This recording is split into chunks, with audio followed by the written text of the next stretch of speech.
आज के इस विशेष अवसर पर मंच पर विराजमान Indira Gandhi national centre of arts के चेयरमैन आदर के योग श्री राम बहादुर राय जी, जो चांसलर भी हैं एसजीटी यूनिवर्सिटी के, हमारे बीच में केंद्र सरकार की हमारी वित्त मंत्री Shrimati Nirmala Sitharaman ji, Jammu Kashmir union territory Manoj Sinha ji, vice chairman Ram Babu Malgi प्रोधनी,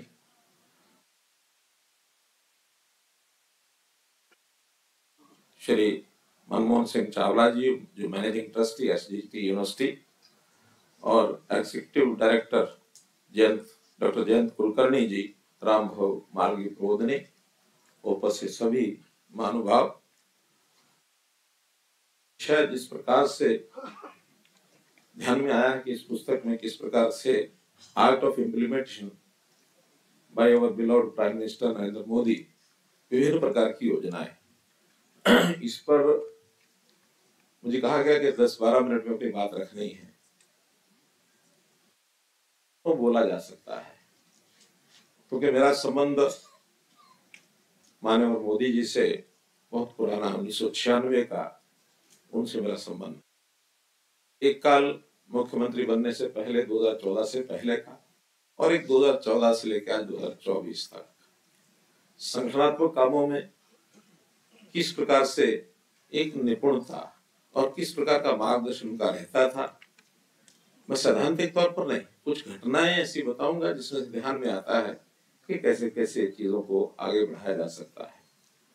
digitalisation जिसकी चर्चा आदरणीय सिन्हा जी ने की है, बहुत इस पक्ष में थे कि जब तक हम डिजिटलाइज्ड एक रेवोल्यूशन के ओर नहीं बढ़ेंगे तो अपने देश समाज का भला नहीं कर सकते। मैं उस समय संगठन मंत्री था, रोहतक मेरा कार्यालय था, और वो उत्तर भारत की 5 स्टेट्स के वो इंचार्ज थे। एक दिन सुबह सुबह 8 बजे गाड़ी लेकर आए और जो मेरा ऑफिस बॉय था उसको कहा कि दीपक बाहर जाओ, डिग्गी में कुछ डिब्बे रखे, निकाल के लाओ। और वो 3 डिब्बे निकाल के लाए, खोला गया। मुझे पूछा क्या है, मुझे लगा कि एक छोटा जैसे कंप्यूटर होता है, छोटा जो एक टीवी सेट होता है, ऐसा एक टीवी सेट ही है। कंप्यूटर का भी देखा, लेकिन एक टीवी सेट नहीं, एक कंप्यूटर है। 1996 में जब कंप्यूटर को बहुत लोग जानते नहीं थे, उस समय कंप्यूटर की विधा हमारे कार्यालयों में हमारे संगठन मंत्रियों को, हमारे कार्यकर्ताओं को सीखना चाहिए, इसका आग्रह उन्होंने 1996 में हमारी एक मीटिंग में किया। और आज उसका इतना लाभ हुआ है हमको स्टेट को चलाने में। शायद Haryana is the first state जहां डिजिटलाइज तरीके से हमने सब योजनाएं लागू की, क्योंकि स्वयं का जब रुचि होती है, इंटरेस्ट होता है, तो चीजें लागू हो जाती हैं। इसका बहुत बड़ा लाभ हमको हुआ। तो 1999 की बात करता हूं, उस समय कारगिल युद्ध हुआ था, लोकसभा का चुनाव आया, अटल जी के नेतृत्व में जो लड़ा जाने वाला तीसरा युद्ध, तीसरा चुनाव। उस चुनाव के समय कैंडिडेट्स की चर्चा हुई, स्वाभाविक है वो हमारे इंचार्ज थे, एक एक सीट के ऊपर फाइनल करते जा रहे थे। जब बारी आई रोहतक की, फरीदाबाद की, गुरुग्राम की, इस साइड में, अचानक उन्होंने कहा कि देखिए इन तीनों सीटों पर कैंडिडेट फाइनल करने से पहले मेरे मन एक विचार है। उनकी कल्पना शक्ति उसमें से नजर आती है, कैसी वो कल्पना कर लेते थे। कहने लगे कि इन तीनों सीटों पर मुझे कैंडिडेट के नाते कोई एक कारगिल विडो इसको खड़ा करना है। अब कोई नाम नहीं, कोई ऑफर नहीं, कोई चर्चा नहीं, कारगिल विडो। हमारे जो चुनाव समिति के सदस्य स्टेट के, उन्होंने थोड़ा विरोध भी किया। साहब कहा कि देखिए विंडो को चुनाव लड़ाना अच्छी बात नहीं है, जो अभी भी विंडो हुई होगी तो क्या सोचेंगे। उनका नहीं, आम था नहीं, बैठक खत्म हुई, रात्रि को मुझे बुलाया कि दिन में जो मैंने बात कही है ये आपके जिम्मे है, कहीं से भी इसको ढूंढ के लाओ, पूरा करो। मैंने कहा क्यों इतनी परीक्षा आप में लेते हैं, कोई नाम आपके पास है तो आप बताइए, कल हम फाइनल करेंगे, पास करा देंगे। कहेगा नहीं, नाम नहीं है मेरे पास। कारगिल ढूंढो ढूंढो जो चुनाव लड़ सके, हम 3 दिन लग गए, जो भी प्रोसेस अपनाई गई।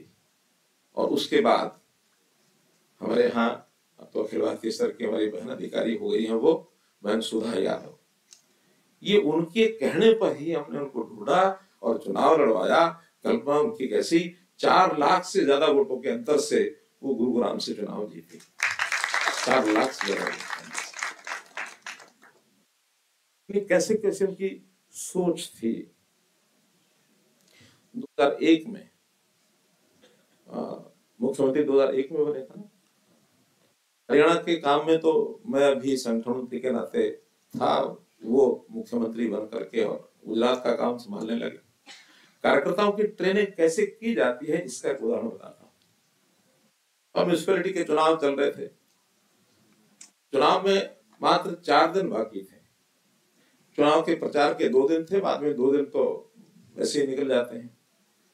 4 दिन पहले मुझे फोन आता है कि मनोहर लाल जल्दी गुजरात आ जाओ, अहमदाबाद आ जाओ। मैंने कहा क्या कोई मेरी से आवश्यकता पड़ गई कि एकदम मैं आ जाऊं? नहीं नहीं, वहां चुनाव चल रहा है।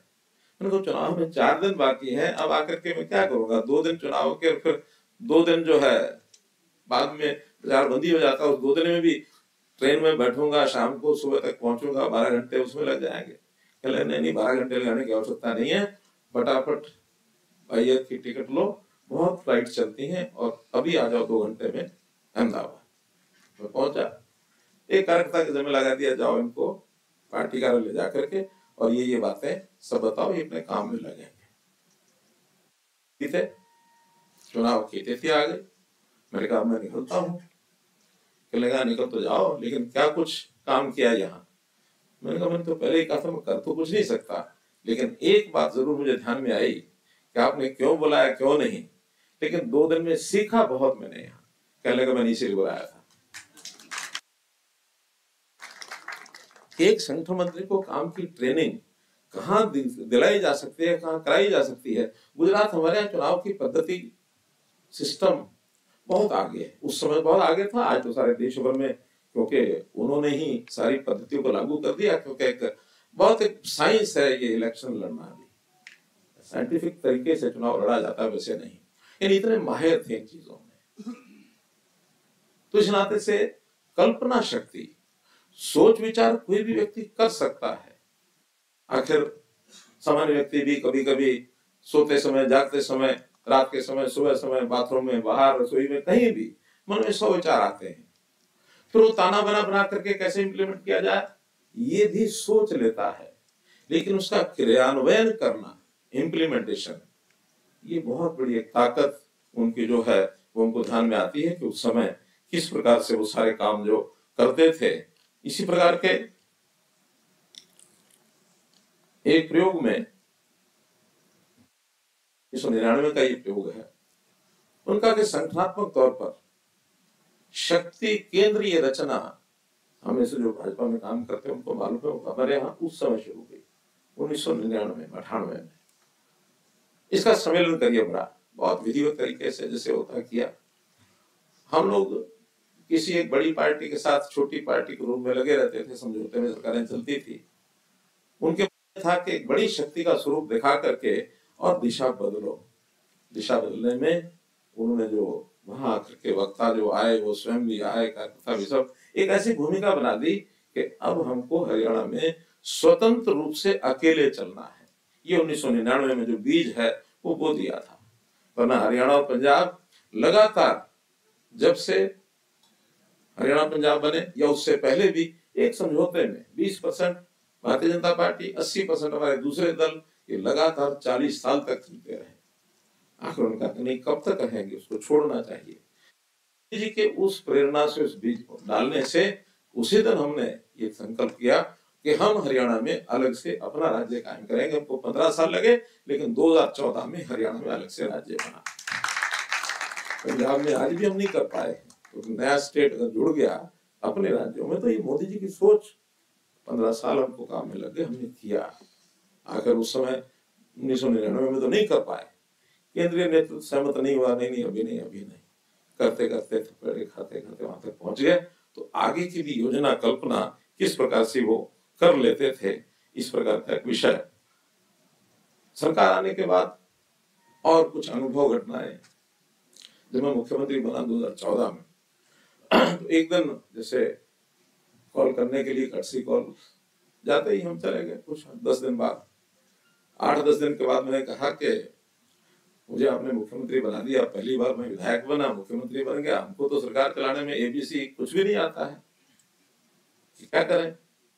मैंने कहा कोई और, आपको तो समय नहीं है, आप तो प्रधानमंत्री बन गए, कोई मुख्यमंत्री हरियाणा यानी जो भारतीय जनता पार्टी का या कोई पूर्व मुख्यमंत्री, किसी को तो थोड़ा सा आप संकेत करो, मुझे कोई कठिनाई है तो उनसे मैं पूछता रहूंगा। कहने लगे ये बताइए, जब मैं 2001 में मुख्यमंत्री बना था, मैं तो विधायक भी नहीं था और तुम तो विधायक बन के बने हो।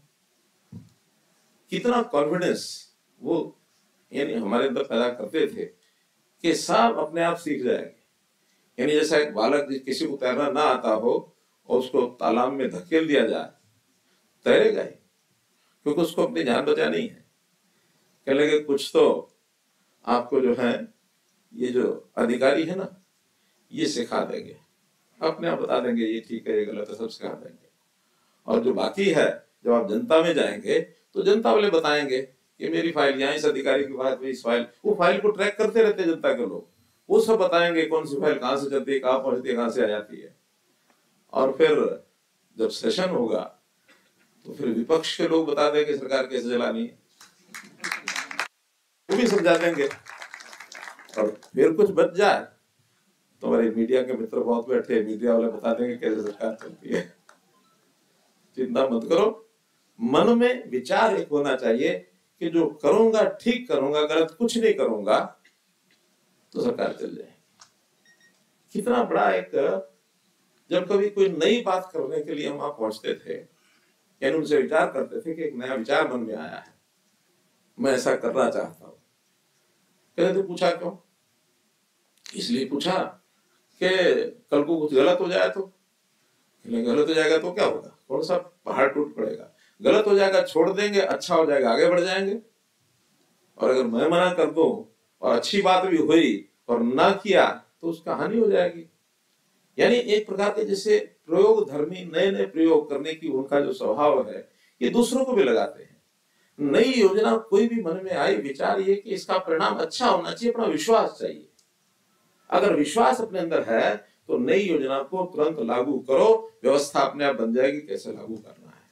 विचार हम देंगे, लागू करने का काम ये ब्यूरोक्रेसी अपने आप कर लेगी। विचार चाहिए, नए विचार कितने लागू किए उन्होंने, बहुत का उल्लेख सिन्हा जी ने किया, 2-4 का उल्लेख केवल जो मुझे याद आ रहे हैं बता रहा हूं। बेटी बचाओ बेटी पढ़ाओ, अब प्रयोग हरियाणा से शुरू किया 2016 में। 2014 में जैसे ही हरियाणा में सत्ता परिवर्तन हुआ, अक्टूबर में, नवंबर में एक दिन फोन आ गया 15 दिन के बाद कि भाई मनोहर लाल जी एक समस्या हरियाणा की बहुत बड़ी है और सारे देश में है वैसे तो, लेकिन हरियाणा का नाम बदनाम ज्यादा है, हरियाणा को बेटी मारने वाला प्रदेश जाना जाता है, हमको बेटी बचाने का प्रयत्न हरियाणा से ही करना है। और मैं भी तिथि बताऊंगा कुछ दिन के बाद, एक बहुत बड़ा सम्मेलन महिलाओं का करेंगे 22 जनवरी 2015 को पानीपत में, लगभग 50,000 महिलाएं इकट्ठी करके, और वो सम्मेलन हुआ हरियाणा में, उसका भूतपूर्व परिवर्तन हुआ, जेंडर रेशो परिवर्तन हुई, न केवल हरियाणा में सारे देश में। बेटी बचाओ बेटी पढ़ाओ। व्यापारी भाई हमारे जानते हैं, व्यापार करने वाले, जीएसटी लागू करने में कितना विरोध हुआ था। जीएसटी 2017 में जब लागू किया तो दूर नहीं, प्रधानमंत्री जी के गृह प्रदेश गुजरात में बहुत बड़ा विरोध हुआ। वही व्यापारी कहता था कि हम कंप्यूटर कहां से लाएंगे, हम एम्प्लॉय कहां से रखेंगे, ये तो हमको विद्या आती नहीं है। और आज वही व्यापारी, हमारी वित्त मंत्री निर्मला सीतारमण जी बैठी, वे व्यापारी भी प्रसन्न है, देश प्रदेश सब खुश हैं। मेरा ख्याल है 1,60,70,000 करोड़ रुपया जीएसटी कलेक्शन हो रहा पर मंथ, इजंट इट? अब इतना बड़ा पैसा शायद वैसे किसी टैक्स के लगाने के बाद नहीं आ सकता था, लेकिन कल्पना कैसी है, इसका विरोध नहीं होगा, क्योंकि जब जीएसटी ठीक से लागू हो जाएगा तो छोटे छोटे आदमी को भी पता नहीं लगेगा कि कब उसमें से उसने माचिस खरीदी है, उसमें से भी 5 पैसे सरकार को मिल गया है। अगर उसने कोई साबुन की टिकिया खरीदी है, उसमें भी 20 पैसे मिल जाएगा, लोगों को पता ही नहीं लगेगा। और फिर चोरी कोई नहीं करेगा, मैं चोरी नहीं करूंगा क्योंकि मेरा पड़ोसी भी नहीं कर रहा। पहले व्यापारी इसलिए चोरी करता था कि मैं अगर चोरी नहीं करता तो मेरा माल बिकेगा नहीं, पड़ोसी चोरी करता है इसलिए उसका माल सस्ता बिकेगा। और सिस्टम ऐसा है कि किसी को चोरी करने की जरूरत नहीं है, 2 पहिया बनाने की जरूरत नहीं है, वरना एक दुकान पर होती थी, घर में होती थी। जीएसटी का जो जितना बड़ा इम्प्लीमेंट करके एक मिरेकल हुआ है देश में, क्योंकि मैं इसलिए अपने वित्त मंत्री जी के सामने कह रहा हूँ, देश का बहुत बड़ा लाभ, प्रदेशों का लाभ इसमें बहुत हुआ है प्रदेश का। इसलिए भी मुझे पता कि मैं भी प्रदेश का 4 साल 4.5 साल वित्त मंत्री भी रहा हूँ मुख्यमंत्री के साथ साथ, तो इसलिए ये बातें सारी उस समय के ध्यान में है।